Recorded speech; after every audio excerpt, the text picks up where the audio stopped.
Good evening, Belize, and welcome to XTV's news broadcast for Monday, December 16th, 2024.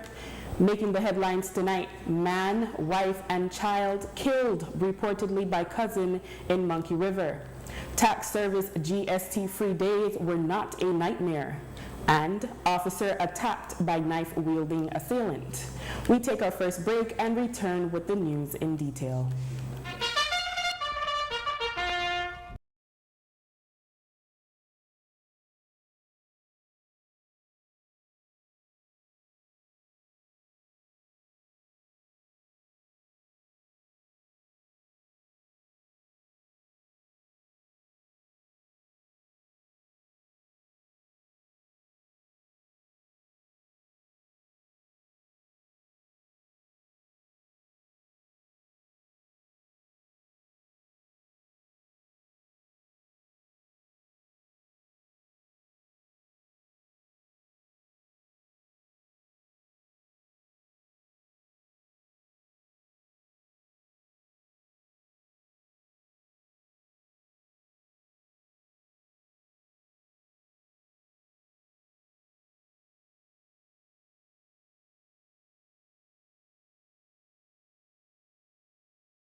door and even the family's dog in the back seat.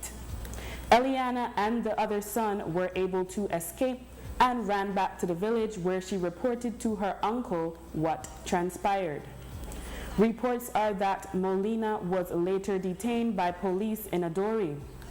Today, ACP Gilberto Romero shared additional details of the horrendous crime. Upon arrival, they found the lifeless bodies of 3 male persons. They were identified as Elvis Garbot, Sr., Manuela Garbot, and Ellis Garbot. Police found multiple injuries on the 3 persons.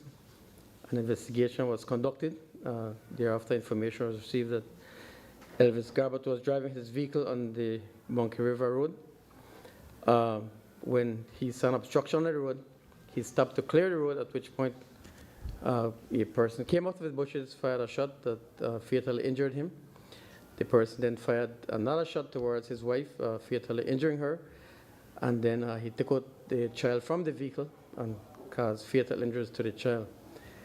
He also fired a shot inside the vehicle where 2 other children were. They managed to run off, and they alerted neighbors. The police was called, neighbors came, and the 3 bodies were discovered. We have 1 person in custody, pending charges. The first GST-free weekend, which is a new initiative from the government to benefit consumers battered by a high cost of living, occurred this past Saturday and Sunday, and there were mixed reviews about the initiative. If anyone thought it would have been a nightmare, Belize Tax Service Director General Michelle Longsworth told us today it wasn't. I don't think it was a nightmare per se. I think more it was people understanding what it is that they were going for. Let me see if I can explain it from the taxpayer side. I think taxpayers, we as taxpayers, we need to educate ourselves more, because taxpayers clearly don't know what is zero rated and what is standard rated goods. And I think that is where the confusion came in when they started posting on social media, because a lot of the things that were posted on social media, when our officers who were checking social media reports checked them, there was no error there. Basically, if you look at some of the receipts, you would see some have Z, some items have Z, which means zero rated. Some have G, which means it attracts GST. Therefore, your subtotal would not be the total of only GST. So you would not get the 12.5% discount on that subtotal. It would only be on the GST attracted goods. And I think as taxpayers, we need to become more familiar with this, and for us to understand and really look at our receipts and see what we're getting. So I don't think it was chaos. I think initially there was some balance there where the businesses weren't sure if they should accept a credit card or a debit card because the notice said no credit. And that was just clearly a misinterpretation, because credit means you give somebody a good or a product and they pay a few days later or 30 days later. It does not mean using or paying by a means of a card. I mean, most people use card these days. Nobody carries big or large amount of cash anymore. So they pay with their credit card or their debit card. And I think that was one of the earlier challenges. But according to Longsworth, they had sufficient staff to deal with the complaints and concerns raised countrywide. I would not want to say that we don't have the resources, because I can tell you that every single report that we received over the 2-day period, we had staff available to dispatch. So we had the hotline. So when reports were received via the hotline, the officers working the hotline knew who were on the ground.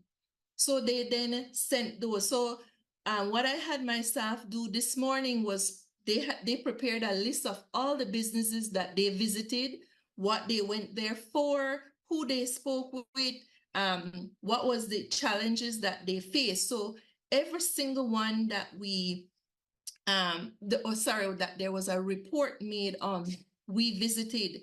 And even in areas that we didn't receive reports, the staff were still circling, stopping by, checking with them if they were facing any challenges, if they needed any assistance. So we had, if you want to say, boots on the ground. Everybody was on the ground assisting in this area. Starting today, actually, we have been dispatching out some of the same officers and additional officers that worked over the weekend. So basically our staff is focused on this because we want to make sure to minimize any of the issues that arose this weekend for the coming 21st and the 22nd. So based on the reports we've received, we are sending out back our staff countrywide to these businesses to ensure that they really understand the process and to assist them with any challenges that they seem to be facing as it pertains to providing persons or consumers with the tax-free days. Ultimately, however, one benefit is that shoppers were religiously looking at their receipts to establish if the 12.5% tax had been removed from taxable items. In general, most people often ignore looking at their receipts after their purchases. Longsworth said the extra eyes resulted in a compliance exercise for them. Consumers flooded Facebook timelines, sharing their experience at the store.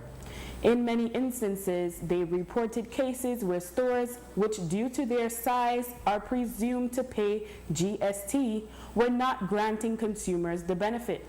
They shared all the different explanations provided by the businesses as to why they were not complying. Today, Longsworth told us some businesses were even removing their tax certificates from display.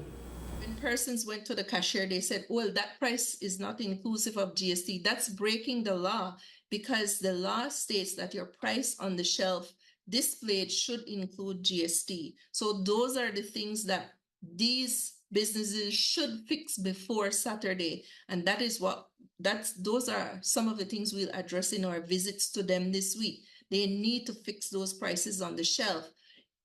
This also is a collaboration with other entities like price control, because you can't tell me, we got some other reports where they're telling them that the price is different or that price has increased, and we have proof where consumers send us pictures and receipts to show that the prices changed, and they're saying that's a new price, but it's the same stock. So that again takes collaboration with price control. So there's several things that we want to do over the next few days that will assist for making the next 2 GST free days a bit more manageable. So the threshold is 75,000. So if your business is making 75,000 and more, you should be registered for GST. And that's another issue, because some persons went to stores that were not registered for GST and expected a discount, but just check, because they should be displaying their GST certificate. So you should know, yes, we got reports of some that took down their GST certificate. And again, because we had officers on standby, we could check our system and we knew they were registered. We had to go in and tell them, you must display your certificate or we will fine you. And so our officers were prepared to also fine them if needed, if they didn't comply. In another case, an employee of the Belize Tax Service was given a receipt showing an incorrect date, and that led the service to urge customers to also be mindful of the date on their receipts. In the case of businesses which had difficulties implementing the measure because of their systems, Longsworth said they are providing guidance and will continue to do so.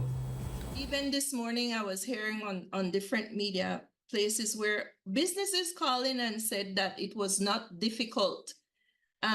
Yes, there were some who said that it was difficult. And basically, what we said initially, it shouldn't be, because we were not asking businesses to reprogram their machines. Some businesses found it easier to just take off the GST so that when the receipt prints, it prints everything at zero rated. Others have more complicated POS, or it's programmed differently. But it should not be complicated any at all. For the receipts that we were shown, that there is a subtotal, and then you show the GST, then there's a grand total. So it basically telling you, as the consumer, you should be paying the subtotal, not the grand total. And that is as simple as it gets. And I think that for the businesses that were having challenges, as I said, we had dispatch officers there, and we have some on the list that we will be visiting between now and Saturday to see what is it, the problems that they're having. The government has said that those businesses who chose to open on the GST-free weekends and who do not comply with the measure will be penalized. However, Longsworth today noted that businesses will first be warned, and if thereafter there is still no compliance, then they will be issued with NIPs. There will be a final GST-free weekend this coming weekend, and the tax service intends to more infographics to help customers know what products are zero rated and standard rated. A police officer was attacked in Ontario, Kyle, by a man who was wielding a knife last Wednesday. Police had responded to reports that two men who were acting disorderly. Today, ACP Gilberto Romero said that one of the men was charged. On Wednesday, police responded to a report at Ontario Village where two persons were behaving disorderly. Information is that a police officer who was there called for assistance since these persons refused to behave.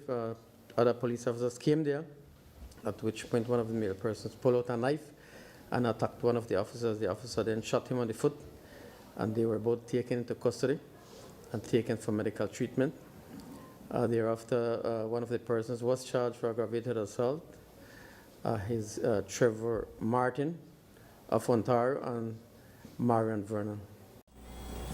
We have confirmed that Christmas cheer has been provided by central government for the 31 area representatives. We are told that $60,000 was distributed to the smaller constituencies and $90,000 to the larger divisions. The leader of the opposition confirmed that the UDP area representatives have also been given Christmas cheer. The funds are often used to hold Christmas parties for constituents or for the distribution of Christmas ham and turkey. After the break, two charged in connection with death of cousins. Stay with us.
21-year-old Carl Lindo and 21-year-old Christopher Smith were charged with murder. ACP Gilberto Romero shared more. Reference the murders of Marvin Cante and Juan Raimundo that occurred last week. We have since arrested and charged Carl Lindo and Christopher Smith for 2 counts of murder. We're seeking 2 more suspects in regards to this murder investigation. The information we have is that they came to the Hattieville area to do a transaction, and something went wrong there, and they were taken to those bushes and killed. Opposition leader Moses Shine Barrow, on the sidelines of Friday's House meeting, criticized the Briceño administration, arguing that the GST-free days are merely an election gimmick from a government that has failed to address consumers' problems in the 4 years since it took office. The Prime Minister accepts that there is inflation, and this issue of GST, it took them 4 years to come up with this, right before the general elections are supposed to be called. So he said he came up with it in 2 weeks. So for 4 years, he didn't know that Belizeans need relief. For 4 years, we were dealing with COVID, then we were dealing with inflation for the last 3 years. And now, right before election, they give this carrot, which is not real, because if you look at the price gouging crisis that we have been having, where even when they made certain provisions for women's necessities, and you'd go to not be taxed, or to have certain tax exemptions, you'd go. I have constituents that complain that they go to the market and the prices don't change.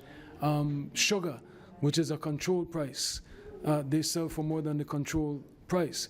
So to say that the GST will do anything when some of these supermarkets don't even report the proper GST and can build in the price to include what would have been GST, and all the government gets to do is say, oh, we have waived GST, but they have proven very ineffective and incompetent when it comes to enforcement. So how will we know?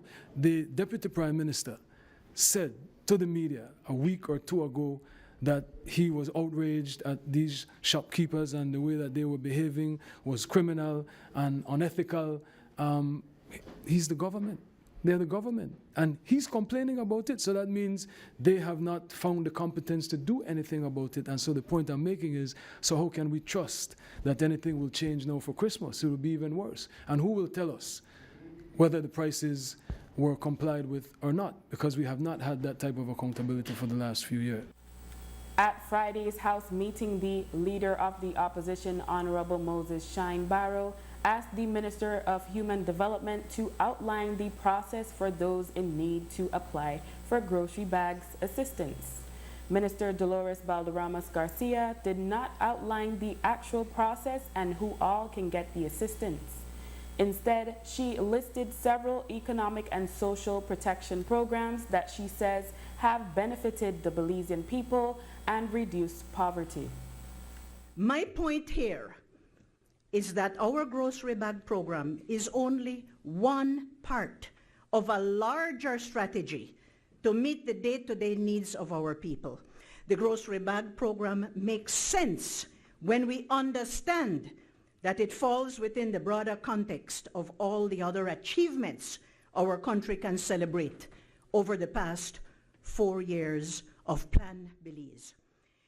Since 2021, we have invested $25 million, let me repeat, $25 million in the grocery bag program. We have provided, right?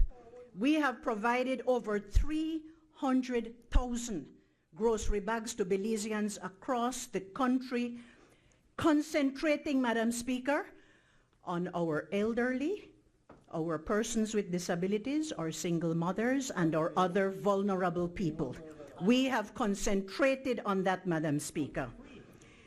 And I want to say that today, almost 8,000 grocery bags go to needy families monthly. And also, Madam Speaker, the grocery bag is a solid grocery. Madam Speaker, this is a far cry from the subsidized food pantry that the UDP had introduced then, in which people had to pay $12 and get a little bag worth $24. When she was pressed on the process, the minister merely stated the grocery bags are distributed by this government and there is no new process. In an interview after the meeting, Barrow said there are people in need who wish to access this assistance. People want to know, how can they get a grocery bag? They can't get it from me. Initially, the policy was that they would give it to the area representatives. That has not happened. I can show you evidence where I have reached out to the minister, Baldaramas, directly, and she has never responded. So when my constituents, when constituents all across the country that I visit with ask during hard times, how can I get access to the grocery bag? It's a legitimate question, and I don't see why a straightforward answer, this is how you get it, this is how you access it, this is the email, this is the number that you call. Doubling down on his previous comments regarding the deadline that the Belize National Teachers Union gave government for overdue increment and allowances payments to be made for some teachers, Prime Minister John Bersenio affirmed that this is the most open and accommodating government they have had, and once more criticized a protest threat. He said the union can always come to the table to discuss. We've always been willing to sit down and meet with the BNTU, and I don't think it's teachers. And if I said teachers, I misspoke. I was meaning the leadership of some leaders in the BNTU. For everything they want strike, they want strike, they want strike. I mean, come on, mate. We have more important things to do. Let's sit down and you have a government that's prepared to work with you and listen to you and do as best as we can. I think this has been the most open government the BNTU has ever had, and one of the best ministers of education that we had, Honourable Minister Fonseca, and he gets out of his way to try to deal with them, to meet with them, to work with them, and try to meet the requests and in some instances their demands. In some of these instances, the cases are merited. I'm not in any way suggesting it's not merited, but what is not merited is to say, oh, if we don't get it, we have strike. Come to us and see how we can get it worked out. And in many instances, it's not us, it is the managements that have not been sending all the information. So we see the BNTU, or more importantly, the teachers as our partners. We are in this thing together, and I appreciate that, you know, that at the end of the day, level head or you know, prevailed that to say, okay, we're going, let's sit down and work it out with the government. We are prepared to do our part, and we have to work with them, or to all the unions, to everybody. In this case, the union leadership reported that according to the Chief Education Officer, Yolanda Gungara, all managements have submitted the required documentation. The ministry has committed to making the outstanding payments by Friday, December 20. After the break, cattle farmers impacted by floods assisted with cattle feed. Stay tuned.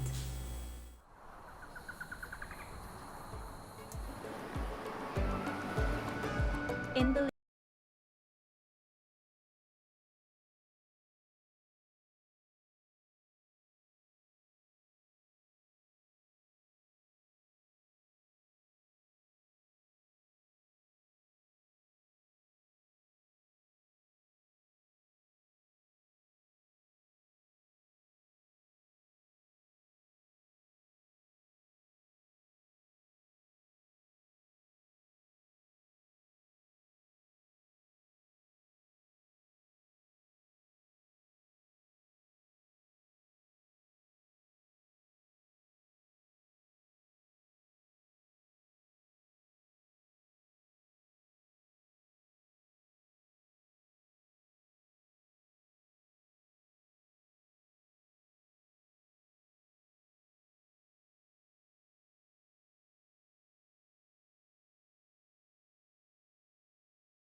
Agriculture Hosemai reported that animal feed was provided to cattle farmers in areas which have been impacted by the flooding occasioned by the passage of Tropical Storm Sarah on the weekend of November 17.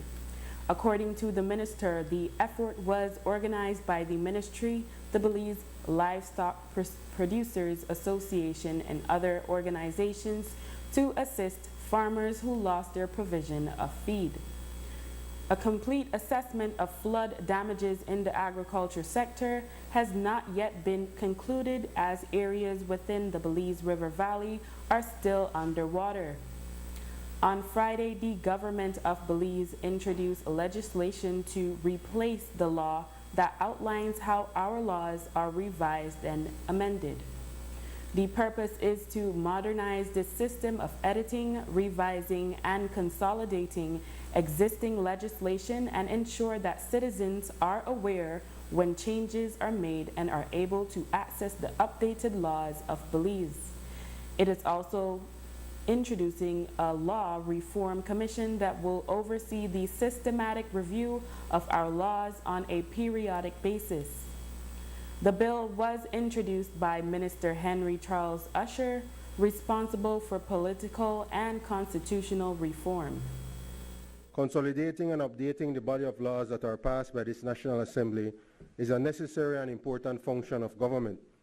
This is necessary, Madam Speaker, as once a law is enacted, all and sundry are expected to know that the law exists. For Madam Speaker, as the old maxim goes, ignorance of the law is no excuse.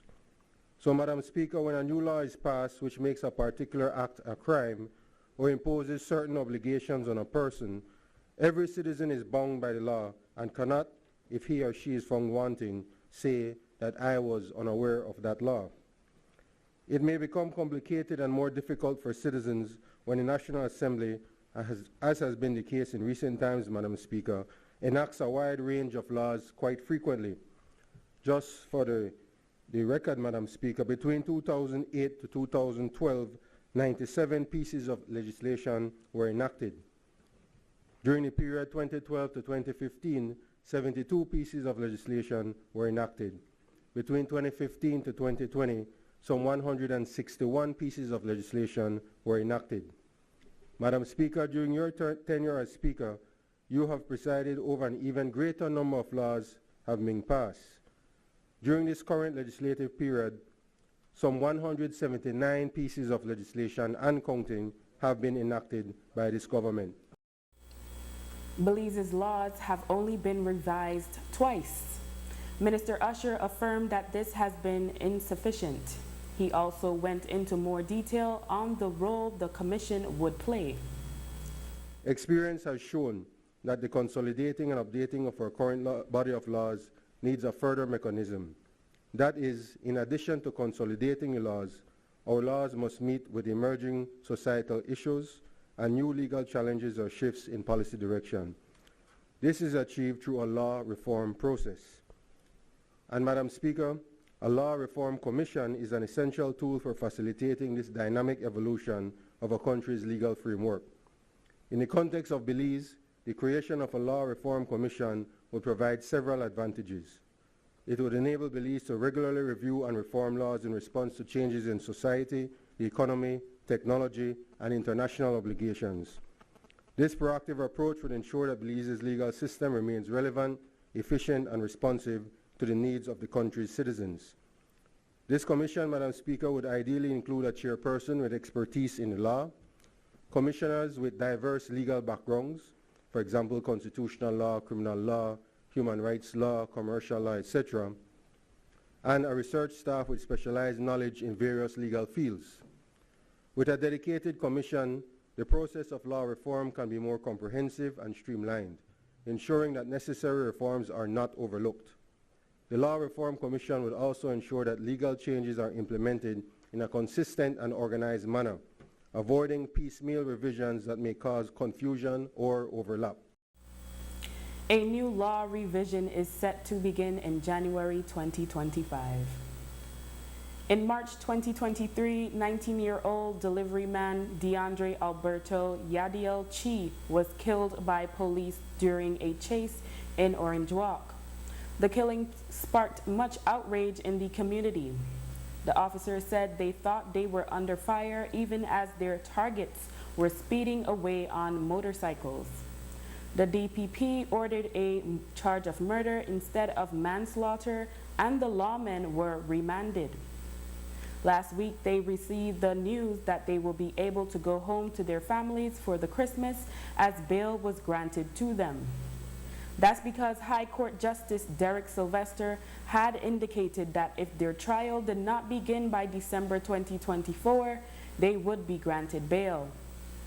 They were represented at the bail hearing by attorneys Lyndon Jones and Richard Dickey Bradley.